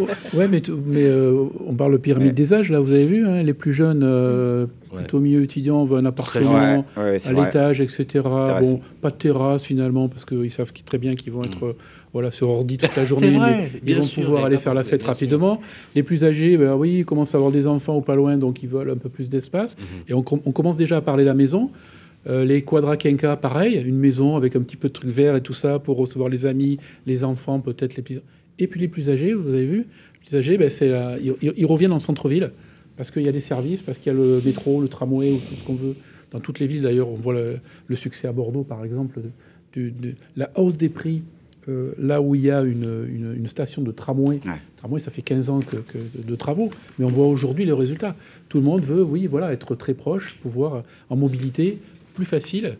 Donc voilà, il y a aussi ces étapes dans la vie, je parle. Et donc, il en faut pour tout le monde. Il faut des logements collectifs à rénover, neufs, et des maisons individuelles à rénover et neuves aussi. C'est un vrai parcours. Enfin, quand on voit, les parcours sont tous très différents. En sachant d'ailleurs que Christine Fumagalli, vous confirmez que le parcours résidentiel, c'est 95% sur Internet. Même, je dirais, 98 ou 99%, ça commence. Ça commence. Donc l'agence, finalement, c'est quoi? C'est un lieu de ralliement? C'est une nouvelle agora? C'est quoi? En fin de compte, c'est le point de rencontre quand on veut. On le voit, cette différence d'envie, de critères, de besoins, de budget, de lieux. Elles continueront à exister, ces agences. Et on a besoin de retrouver quelqu'un qui connaît le secteur, qui sait dans quel contexte se trouve le secteur, quels sont les projets dans le secteur, les avantages, les inconvénients, les commerces, etc. Donc on a un rôle de conseil et d'aide qui est très très fort. Quand on explique aujourd'hui que nos clients ont envie d'aller ailleurs, c'est un inconnu pour eux, pour beaucoup. Donc avoir un point de référence avec un vrai professionnel qui sait de quoi il parle parce qu'il est ancré dans la région et dans le secteur, c'est vraiment fondamental. Merci beaucoup, Christine Fumagalli. Merci à vous deux. Je rappelle que vous êtes présidente d'Orpi France. Orpi.com, c'est la bonne solution pour trouver un bien immobilier. Ça ne mange pas de pain, hein, on peut le dire. Deuxième chose, je voudrais vraiment que vous notiez le rendez-vous important établi par la Fédération française du bâtiment. Merci à vous, Olivier Saleron. Un mot, les États généraux, c'est quelle date? C'est quand? Alors, le rendu des États généraux, c'est le 10 juin. Le 10 juin. J'espère à Lyon, avec beaucoup de monde. Bon, absolument. Sinon, on a tout prévu pour faire ça on sera là. En visuel. Oui. Voilà. Je vais vous inviter. Je vais même vous offrir ça fait 25 ans que la Fédération française du bâtiment n'avait pas édité un livre. Vivre le bâtiment sur les États généraux. Alors, merci. Alors, je vais le montrer d'ailleurs à la caméra. Voilà, sur les États généraux au cœur de la société. Excellent message. On a une vision aussi philosophique et anthropologique, voilà, édité par la Fédération française du bâtiment. On a besoin de tout le monde dans la chaîne du logement, donc on observera ça avec beaucoup de vigilance. Merci à vous, Olivier Saleron, et comme vous le savez, vous êtes le bienvenu ici. On parlera aussi justement de cette politique du logement, parce que approche, il faut bien le dire, les élections présidentielles, et croyez-moi, ça rue sacrement dans les brancards, parce que je peux vous dire qu'on est sacrement sollicité pour des prises de parole diverses et variées. Il se trouve que dans cet immeuble, il y a un parti qui s'est installé, voilà, qui a installé son QG de campagne, pas plus loin qu'au premier étage. Comme quoi, finalement, y a-t-il un symbole dans tout ça? Merci à vous deux, en tout cas, d'être passés par le grand rendez-vous de l'immobilier. On se retrouve tout de suite après avec notre ami Stéphane Moquet, qui va nous expliquer comment on fait droit dans l'IMO. Le grand rendez-vous de l'immobilier, droit dans l'IMO, avec Stéphane Moquet. Rebonjour à toutes et à tous. Et oui, voilà, il y a beaucoup d'impolitesse, d'impertinence sur ce plateau, monsieur Chazoulière, il fait du bruit. Voilà, notre cher Guillaume qui est avec nous pour ce 28e numéro droit dans l'IMO, comme tous les mois, avec notre ami Stéphane Moquet, directeur général d'Orpi France. Bonjour Sylvain, bonjour Guillaume. Comment ça va, Stéphane? En pleine forme. Vous êtes magnifique, Stéphane. Je vous le dis tout de suite. Ça va être, voilà, on va falloir qu'on mette la gomme, mon cher Guillaume. Alors, la première question, d'ailleurs, c'est vous qui avez la poser, puisque on va faire un droit dans l'IMO spécial, voilà, on va dire usage, un an après, avec Guillaume et moi. Vous êtes d'accord, Stéphane? Et vous les patrons. Voilà, Guillaume. Je suis ravi de participer à droit dans l'IMO. Stéphane, on va s'intéresser, on a parlé beaucoup de parcours résidentiel, l'état du marché, l'évolution du marché depuis un an, les envies de mise au vert, de partir, le développement du télétravail qui favorise tout ça. J'ai envie de vous poser la question tout simplement, mais est-ce qu'il n'y a pas aussi, quelles sont les conséquences sociales? Est-ce qu'on ne peut pas voir ça sous un angle un peu plus sociétal, sociologique d'ailleurs. Qui peut vraiment faire ce qu'il veut aujourd'hui, et est-ce qu'il n'y a pas une inégalité croissante devant le logement et les possibilités face à cette crise? Il y a une vraie fracture immobilière, ça c'est évident, elle s'est accélérée. Intéressant ce que vous dites, hein. Fracture immobilière. Une fracture immobilière. Il y a un déclassement pour beaucoup de familles, c'est-à-dire qu'aujourd'hui, la taille de votre logement, la luminosité, les conditions de confort, elle est encore plus criante en ce moment. On voit le phénomène quand on parle de Parisiens qui ont fui la capitale, là, pour le 3e confinement. Qui peut fuir la capitale? Ouais. Ceux qui ont un bien de famille, ceux qui ont les moyens d'aller louer. Moi, j'ai des collaborateurs au siège d'Orpi qui n'avaient pas la capacité de pouvoir travailler sereinement avec 2 enfants en bas âge et qui ont les moyens de se louer un logement. Les autres font quoi? Ils font quoi? Eh bien, ils continuent. Ils restent chez eux. Ils restent chez eux avec un confort de vie qui n'est pas agréable, un confort de travail qui n'est pas adapté. Le lieu n'est pas adapté pour travailler sereinement. Le pire, évidemment, c'est quand on a des enfants. Donc cette fracture, elle est, je trouve, encore plus importante. Oui, bien sûr, on voit qu'on a des clients qui aujourd'hui recherchent des maisons, de l'espace vert. Faut-il encore avoir les moyens? Bien sûr. Donc vous vous éloignez souvent. Donc vous éloignez, vous rajoutez du temps de transport. Et puis on a un autre phénomène. On avait le phénomène de la birésidence. Vous avez le quarantenaire qui gardait un petit logement à Paris ou à Lyon, enfin dans des grandes villes, et avait en même temps une autre résidence principale dans la province. Aujourd'hui, ce phénomène-là, il est même en train de se transformer, c'est-à-dire qu'ils abandonnent le logement parisien et ils vont définitivement s'installer en province en imposant le nombre de jours de télétravail. Alors tout le monde aujourd'hui fait du télétravail, mais quand la vie va reprendre normalement, ils vont nous imposer ce rythme-là. Moi, j'ai des postes en ce moment ouverts. Quand je reçois des candidats, il y en a certains qui vous demandent 4 jours sur 5 de télétravail de manière permanente, hein, pas de manière provisoire. C'est un truc de fou. Ils ont réussi leur carrière, ils ont 50 ans, ils imposent ce schéma-là à l'entreprise. Donc on a vraiment un phénomène qui, je trouve, sera durable. Et ça va modifier votre façon de manager, Stéphane? Parce que vous qui avez beaucoup de collaborateurs, est-ce que vous recruteriez quelqu'un, un senior, parce qu'il est bon dans son domaine, en sachant que vous n'allez pas le voir? 4 jours sur 5, ça m'a posé problème, donc le dossier a été refermé. Moi, je trouve que on va le dire, hein. le télétravail, les collaborateurs en demandaient beaucoup. C'était un des critères. Bon. Aujourd'hui, ils demandent à revenir au travail. C'est normal. Ah oui, d'accord, oui. Parce que le télétravail H24, on se rend compte que... il faut trouver le bon équilibre de la formule hybride. Il faut trouver le bon équilibre. Voilà. Chacun... Il faut avoir un espace. Faut avoir un espace pour travailler sereinement. Donc ceux qui ont les moyens, on en reparle de la fracture immobilière, peuvent avoir un logement avec un espace qui est dédié au bureau, peut-être une chambre, bon voilà. Mais les autres, pas obligatoirement. Et puis ça crée quand même du lien social. Et puis on ne peut pas passer sa journée comme des animaux à travailler comme et les gens veulent revenir, en fait. Ils veulent revenir. C'est une tendance. Notamment ceux qui ont les plus petits logements. C'est ça. Oui. Parce qu'on parle souvent du confort. La deuxième chose, c'est qu'effectivement, ça a obligé les entreprises, le télétravail, à avoir de la confiance. Puisque ceux qui aujourd'hui sont amenés à ne pas proposer du télétravail, c'est souvent... Alors il y a ceux qui ne peuvent pas télétravailler, mais c'est souvent un problème de confiance. Que fait mon collaborateur quand il n'est pas au bureau? Et donc ça a accéléré le phénomène parce que le confinement a obligé les entreprises à être en télétravail. Ça nous a bien amené à nous rendre compte que les collaborateurs produisaient.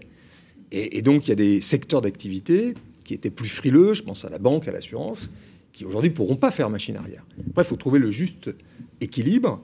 Moi, je pense que cette période, on ne mesure pas socialement toutes les conséquences qu'elle aura, mais c'est sûr qu'elle fragmente la société entre ceux qui auront un cadre de vie qui seront confortables. C'est la surface, c'est l'espace vert, c'est la luminosité. La fracture aussi numérique sera importante parce qu'il faudra la résoudre, parce que c'est bien d'aller dans le Gers, s'installer, mais il faut aussi avoir du haut débit. Et puis, il y a ceux qui ne pourront pas. Et je trouve que ça fragmente encore plus la société. C'est très intéressant ce que vous dites. Et merci encore une fois parce que ça correspond exactement, Guillaume, dans notre ligne. C'est le point de vue économique. Parce qu'effectivement, on glose beaucoup sur la modification des usages, de l'espace, la pièce à vivre, etc. Enfin, quand même, il y a une réalité. C'est qu'on n'en a pas les moyens. Même si on s'éloigne de plus en plus, que même ceux qui vont dans les territoires métropolitains n'ont pas forcément les moyens aussi d'intégrer ce type de dimension. Est-ce que, Stéphane, ça ne va pas accélérer finalement la mise en relief de ces inégalités sociales? Est-ce qu'il n'y a pas un miroir révélateur dont il est urgent aujourd'hui de trouver des solutions? De toute façon, la solution, elle passe par la construction de logements neufs. C'est indéniable. C'est-à-dire que les prix, c'est bien la variable, en tout cas des prix, c'est la variable de l'offre et de la demande. Donc, quand on est sur des marchés extrêmement saturés, on pense à, par exemple, Paris Intramuros, vous avez des prix qui sont très élevés.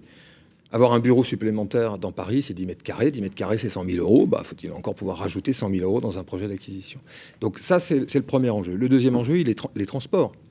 Parce que c'est très bien de s'éloigner de Paris. C'est très bien de faire le Grand Paris en termes de transport. Faut-il encore déjà assurer que les lignes de RER fonctionnent bien? Parce que déjà qu'on se rajoute ces contraintes-là de transport, faut-il encore que les modes de transport soient facilités. Donc c'est le deuxième enjeu. Et dans la province, sans que ce soit... très parisien comme discours, mais la fracture numérique, c'est le dernier enjeu. On n'a pas encore couvert convenablement l'ensemble du territoire. Merci beaucoup Stéphane Moquet, comme d'habitude, toujours droit dans l'IMO avec Stéphane Moquet, que vous retrouverez d'ailleurs le mois prochain. Merci encore une fois. On va enchaîner tout de suite avec nos secondes séquences, notre troisième séquence.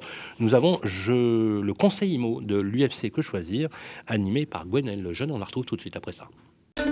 Le grand rendez-vous de l'immobilier, le conseil IMO de l'UFC Que Choisir. Rebonjour à toutes et à tous les amis, vous êtes toujours dans votre 28e numéro du grand rendez-vous de l'immobilier, oui 28e numéro. Il est fait pour vous et uniquement pour vous. La minute que vous aimez bien, qu'on a mis en place depuis septembre dernier, c'est le conseil immobilier de l'UFC Que Choisir avec notre ami Gwenaëlle Lejeune. Merci d'être avec nous. Bonjour.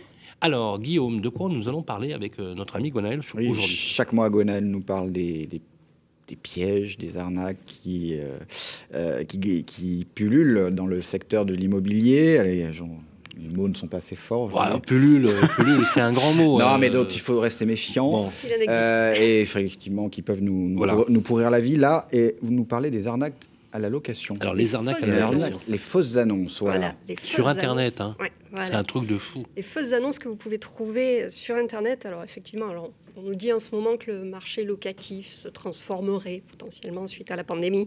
Alors, avec une certaine désaffection de certaines personnes pour les grandes villes qui partiraient en périphérie, ou bien sinon la réintégration dans le marché immobilier. Non, mais c'est vrai, on parle que ça en ce moment. De biens qui étaient destinés normalement à la location saisonnière. Ouais, le Airbnb qui dit qu'il y a des modifications, voilà. Que des prix baisseraient, par exemple, dans Paris. Bon, alors je ne sais pas si ça va durer, là n'est pas la question. En tout cas, il y a quelque chose qui existe et dont il faut se méfier absolument. Ce sont les fausses annonces de location, dans la mesure où, au printemps, souvent les personnes changent de domicile. Où est-ce qu'on trouve les fausses annonces de location? Souvent sur Internet. Oui, mais Internet est un outil pas sur privilégié. Pas sur les moteurs les sites d'annonces immobilières. sur les sites classiques d'annonces de particulier à particulier. Surtout. De préférence. Voilà. Sinon, ça appellerait un montage beaucoup plus complexe de faire des faux sites de fausses agences. On ne va pas les trouver sur le site de Se Loger ou le site de Bien Ici, par exemple. Alors ça, je ne suis pas là pour citer des noms, mais ce sont des annonces faites par des particuliers. On posera quand même la question. Et vous pouvez vous poser cette question. Vous en voyez de plus en plus, et en l'occurrence, ouais, ça existe. Et il faut c'est quoi, se Le Bon montrer Coin, vigilant. PAP, des choses comme ça? Ah non, je ne donnerai pas de nom sur ce coup-là. Je sais que choisir pas de nom comme ça. Ah, on se méfie. On ne peut pas, non? Ah non, on se méfie. Mais c'est pas qu'on se méfie, c'est on prévient nos... Vous voulez pas qu'on prévienne nos auditeurs? Le problème n'est pas tant la plateforme que les personnes qui peuvent potentiellement mettre ces annonces. Donc c'est un petit peu difficile de pointer du doigt. C'est quoi? Comment on les repère, ces annonces? Il faut se montrer très vigilant. Il faut vous dire que c'est un petit peu comme la rénovation énergétique, en fait. Mieux vaut prévenir que guérir et ne pas se louper dès le début lorsque vous pouvez repérer ce type d'annonce. Alors comment on fait? Il y a des manières assez simples, déjà. Parce que si c'est trop beau pour être vrai, déjà, vous pouvez vous méfier. Du si style vous regardez la localisation du bien. Ouais, genre Neuilly, duplex, 200 mètres carrés, 500 € par mois. Voilà, avec des photos qui semblent sortir tout droit d'un catalogue de déco. Là, vous pouvez vous poser des questions. Peut-être que c'est plus subtil que ça, des fois. Ça peut être plus subtil. Ça peut parfois être plus subtil, mais c'est la raison pour laquelle il faut vous méfier. Parce que, par exemple, sur les annonces, très souvent, vous pouvez déduire plus ou moins dans quelle zone ça peut se situer, dans quelle rue. Ouais. Ça peut être assez précis, et parfois, vous avez des photos de façade. Une petite recherche sur Internet, un petit peu rappel sur un moteur de recherche, et vous pouvez trouver si la façade existe vraiment à cet endroit-là. Parce qu'il pourrait y avoir des fausses façades. Oui, ça existe. D'accord. Voilà, c'est un petit détail. Ça peut être utile d'aller vérifier si la maison existe vraiment à cet endroit-là. C'est suspicieux. Il faut se poser des questions. Ou alors vous pouvez vous dire que les photos datent d'il y a très longtemps, et là aussi il faut vérifier. D'accord. En tout cas, dites-vous que de toute manière, si la personne en face de vous, enfin justement n'est pas en face de vous, que vous ne pouvez la voir que par Internet, elle vous raconte une histoire à dormir debout particulièrement rocambolesque, où elle vous dit que devant partir à l'étranger en raison d'un emploi, ou je ne sais, partageant sa vie entre Paris, New York, et qu'elle ne pourra pas vous rencontrer, que malheureusement il ne pourrait pas y avoir de visite, et que par contre si vous pouviez faire un mandat cash assez rapidement pour réserver le bien, c'est la bonne vieille technique du mandat cash. Non. Voilà, le mandat cash, ça existe. Ne me dites pas qu'il y a des gens qui acceptent de faire un mandat cash pour se dire je mets l'option sur l'appart. Sinon, j'en parlerai pas. Alors la difficulté, c'est qu'il y a des gens qui le font, et en fait, il y a tout un stratagème très souvent qui fait qu'on vous explique. Mais en fait, vous prévoyez d'envoyer la somme, mais vous l'envoyez pas vraiment. Vous n'enverrez le lien avec le numéro de mandat finalement qu'ultérieurement. Mais peu après, vous pouvez vous retrouver à recevoir un mail qui vous dit, un mail supposément officiel de l'organisme de paiement qui vous dit il faut juste sécuriser l'opération, renseigner le lien, il n'y a pas de difficulté. Ça, c'est pas écrit dans l'annonce, ça? Non. Parce que sinon, c'est suite au premier contact que vous pouvez avoir. Est-ce qu'on a une idée de la volumétrie?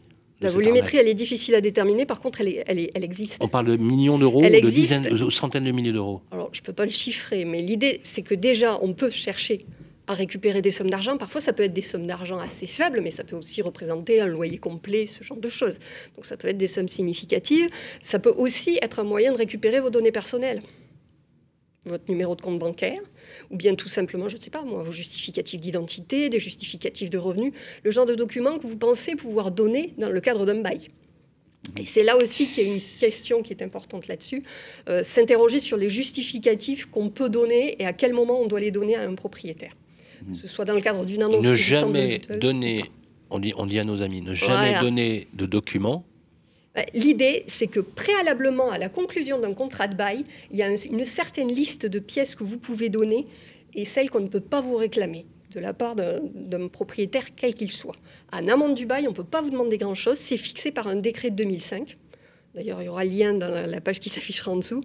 C'est un décret de 2005 où on vous dit grosso modo que ce soit pour vous ou pour vos garants, il faudra un justificatif d'identité en cours de validité, un justificatif de domicile et ensuite un ou plusieurs documents qui est trait soit à votre situation professionnelle et aussi à vos ressources.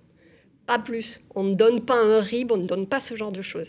Et surtout pas avant la conclusion du contrat. Si vous n'avez pas rencontré votre bailleur, si vous n'avez pas visité le bien... Mais comment on fait dans l'étude du dossier quand on envoie les documents? C'est-à-dire qu'on a déjà visité le bien quand on envoie les documents? Normalement, on peut constituer un dossier quand on fait la visite. L'idée, c'est que vous prenez d'abord contact avec le bailleur, vous visitez le bien, vous amenez les documents à ce moment-là, vous amenez des copies. Ouais. On peut vous demander sur simple demande de pouvoir présenter les originaux, mais là, ce n'est pas la question. Vous avez une liste qui est déterminée sur les documents qu'il faut donner. Le reste, on ne peut pas vous le demander. Et vous n'avez pas envoyé l'argent avant. Voilà, le chèque de réservation, c'est normalement interdit. Merci beaucoup, Gwenaëlle Lejeune, pour ces précieux conseils. Arnaque à la location, danger. Donc, je récapitule. Hein. Le bien, la couleur, le prix, plein de petits indices là-dessus. Voilà. Bon, vous ne nous donnerez pas les noms des plateformes, mais c'est pas grave. Faut simplement bien se méfier. D'où l'intérêt de passer par des portails d'annonces immobilières spécialisés qui garantissent aussi un cheminement dans le parcours résidentiel. Merci, Gwenaëlle. On se retrouve le mois prochain pour l'UFC Que Choisir, le conseil immobilier. À tout de suite. Le grand rendez-vous de l'immobilier, ça vous concerne.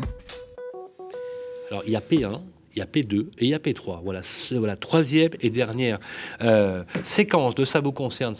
C'est donc la séquence que vous aimez bien, puisque vous êtes tous les mois en direct, vous posez les questions sur le Club des Proprios. C'est toujours notre ami Vincent qui vous y répond, qui modère et donc qui fait appel aux experts. Et on a un top expert sur le marché aujourd'hui, mon cher Vincent. Et oui, c'est une première pour lui dans le grand rendez-vous de l'immobilier. Thierry Delsal, notaire à Paris. Bonjour. Bonjour. Soyez le bienvenu. Vous répondez donc aux questions des auditeurs. Première question de Laurent, donc sur le groupe Facebook Le Club des Proprios. Laurent est propriétaire, il loue un appartement dont le bail prend fin en février 2022. Il veut mettre en vente son bien avant cette date. Il en a averti son locataire par recommandé pour lui proposer d'acheter le bien, mais celui-ci n'a pas répondu encore. Qu'est-ce qu'il doit faire désormais Laurent pour être autorisé à lancer cette vente? Il n'y a pas de retour de ce locataire. Oui, ça arrive souvent d'ailleurs. Il s'y est pris un peu tôt. Déjà. Mais bon, il y en a qui, dès le début du bail, ils envoient un congé pour vente. Ça s'appelle un congé pour vente, en fait. Alors, je ne sais pas exactement ce qu'il a envoyé. Il faudrait savoir ce qu'il a envoyé, parce qu'il lui a dit qu'il voulait vendre, mais ce qu'il lui a proposé aussi à l'achat. Il dit par recommandé pour lui proposer d'acheter le bien. Ah, quand même. Donc, il lui a fait une offre. Alors, il faut savoir que cette offre, elle est très, très encadrée, et s'il n'y a pas exactement les articles, eh bien, c'est foutu, ça vaut rien. Donc, moi, j'aurais tendance déjà à la refaire en temps et en heure. Donc, c'est 6 mois minimum avant la fin du bail. Donc, fin février, ça veut dire que ça doit être fait au mois d'août. Au mois d'août ou au mois de juillet. Et si possible par huissier, comme ça, on ne se plante pas. Et là, au moins, il y a... Ça s'appelle... C'est le droit de priorité, en fait. Ouais, c'est ça. Et il n'y a pas que la proposition d'achat. Il y a aussi le congé. Donc, c'est un acte qui est double, en réalité. Et s'il n'y a pas de retour, alors? S'il n'y a pas de retour, à partir de fin août, le locataire a 2 mois pour répondre. Et donc, s'il ne répond pas, ça vaut une renonciation. Donc là, au moins, c'est simple. Donc là, logiquement, il faudrait regarder si son congé valant offre de vente est vraiment bien fait. S'il est bien fait, il attend à ce moment-là, septembre, octobre, fin octobre, s'il n'a pas répondu toujours, parce qu'en fait, il n'a pas à répondre maintenant. Il ne répond que fin août, logiquement. Enfin, à partir du 1er septembre, septembre, octobre. Donc fin octobre, sans réponse, c'est bon, à condition que ce qu'il a envoyé soit bon. Et il y a des modèles pour ça? Comment c'est que je trouve le modèle? Oui, mais alors il faut faire gaffe à ces modèles parce que ces textes bougent tout le temps. Et moi, je sais que j'ai eu un dossier comme ça où il y a même un huissier qui s'était planté et il avait mis un ancien texte, un texte qui était valable de, je sais pas, 2 ans avant. Qu'est-ce que vous nous conseillez alors? C'était pas bon. Est-ce que vous nous conseillez alors pour être sûr d'avoir le bon c'est de faire appel à un huissier et puis de regarder les Gifrance pour voir si le texte est le bon. Les Gifrance, ils sont à jour. Un huissier qui est à jour, quoi. Voilà, on va dire ça. Mais on peut aussi faire un appel à un notaire. Oui. Tout professionnel de l'immobilier, je voudrais juste compléter, de biens. Je voudrais compléter la question parce qu'elle est sous-jacente. Ça n'affecte pas les termes du bail. Non, du tout. Ça continue. Vous restez jusqu'au fin février locataire. En tout cas, on est d'accord que moi, je ne peux pas vendre si je n'ai pas fait ça. Je ne peux pas mettre en vente mon bien. Il y a un locataire dedans. Il faut lui proposer. Mesure vraiment obligatoire. Oui, disons que le locataire, ça dépend si c'est une loi de 48 ou pas, mais le locataire lambda, classique, loi de 89, oui, il faut à chaque fois que vous voulez vendre, et pas de meublé, parce que le meublé, vous n'y avez pas droit. Mais, pas de meublé. Le vide, eh bien, vous avez un droit de priorité. Donc, vous donnez congé tous les 3 ans, c'est possible, mais pour une raison valable. Ça n'existe pas dans le meublé, ça? Non. Vous pouvez donner congé, mais il n'y a pas le droit de priorité. Alors, je vais vous donner une petite question encore une fois, parce que c'est vraiment un sujet qui intéresse. Donc, la personne reste jusqu'au terme du bail, d'accord, le locataire. Et s'il veut renouveler le bail, et si la personne qui rachèterait derrière ne renouvelle pas le bail, est-ce qu'il y a un droit de relogement ou est-ce que voilà? Là, il ne peut pas renouveler le bail parce que, comme je vous le disais, c'est un double acte. Vous donnez congé au locataire. Oui. Donc c'est-à-dire que le locataire sait qu'il n'aura plus de bail après. Voilà, c'est-à-dire que vous avez décidé de mettre le locataire dehors et de vendre. Alors vous pouvez toujours changer d'avis, confinement ou je ne sais quoi. Mais s'il ne veut pas partir, par exemple, parce qu'il dit voilà, j'ai pas. Il devient squatter. Il devient occupant sans droit ni titre. Et pour le déloger, ça va être une galère. À ce moment-là, vous faites toute la procédure qu'il faut pour le mettre dehors. C'est-à-dire que, grosso modo, quand on voit la procédure qui est de 12 à 18 mois, il pourrait prolonger de 12 à 18 mois. Oui, c'est pour ça que quand il y a une vente, moi j'ai toujours tendance à dire, les problèmes de libération des locaux, il faut les laisser au vendeur et pas à l'acquéreur. Parce que souvent, il peut se passer ce truc-là, et puis je trouve un acquéreur va signer une promesse de vente, et puis il va dire, de toute façon, moi je vais acheter avant fin février, il y a eu un congé, et le locataire va partir. Oui, mais après, s'il faut le déloger, c'est l'acquéreur qui va se prendre toute la procédure.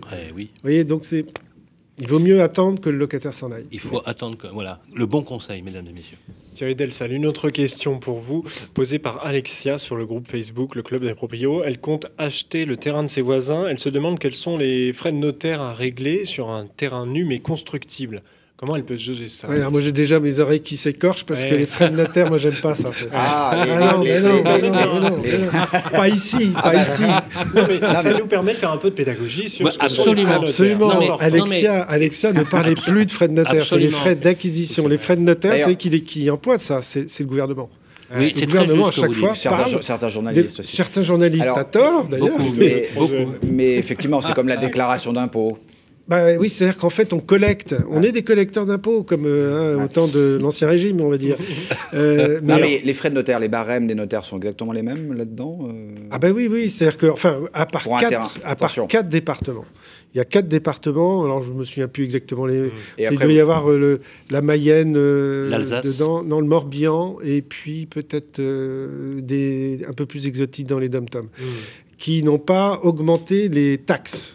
Donc les taxes sont un petit peu moins chères dans ces 4 départements. Mais sinon, partout en France, vous payez 5,80 de taxes. Ce qu'on appelle les droits d'enregistrement, qui se partagent entre la commune et le département. Ce qu'on appelle les droits de mutation qu'on collecte. D'accord, 5,80%. 5,80%. 5,80. Alors à Paris, tout est... C'est comme ça qu'à Paris, il y a eu 1,5 milliard l'année dernière. Donc en fait, quand on parle que le notaire est cher, c'est un leurre. C'est un leurre et c'est même une imposture. Oui, parce que le notaire, il récupère ça dépend du montant, mais à plus de 60 000 euros de prix. Alors le terrain, je ne sais pas combien il vaut pour Alexia, mais à plus de 60 000 euros, le notaire a 0,80%.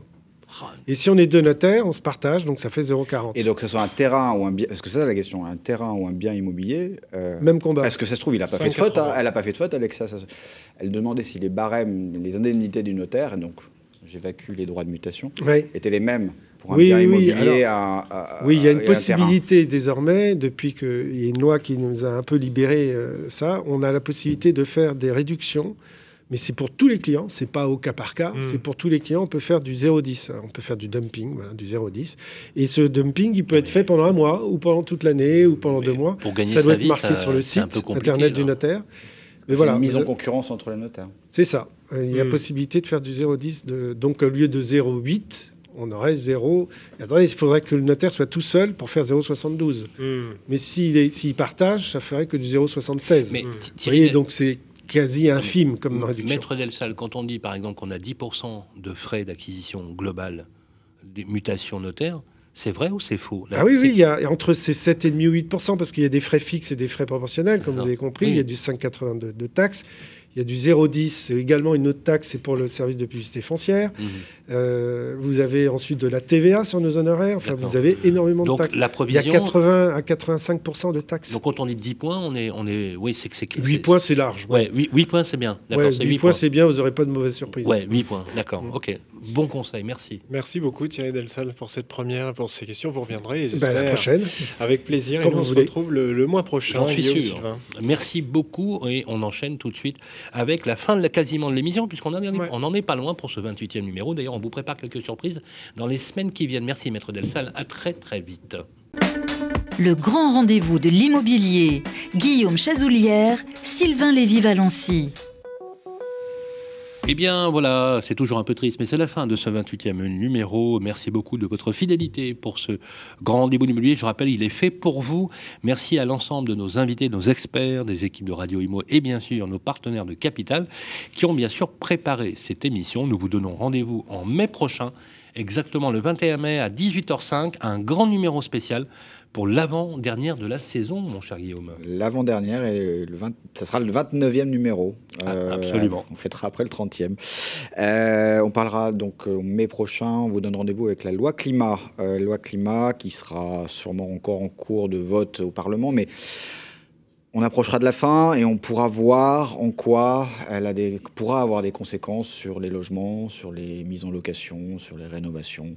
On parlera de tout ça le mois prochain. Vaste sujet pour vous en parler. Donc on se retrouve le vendredi 21 mai à 18h05 sur Radio Imo et sur Capital. D'ici là, prenez soin de vous, portez-vous bien et on vous souhaite un excellent week-end. Radio Imo et Capital présentent le grand rendez-vous de l'immobilier en partenariat avec Orpi, 1250 agences immobilières partout, rien que pour vous. Et bienici.com, le site immobilier nouvelle génération, à retrouver sur radioimo.fr et capital.fr.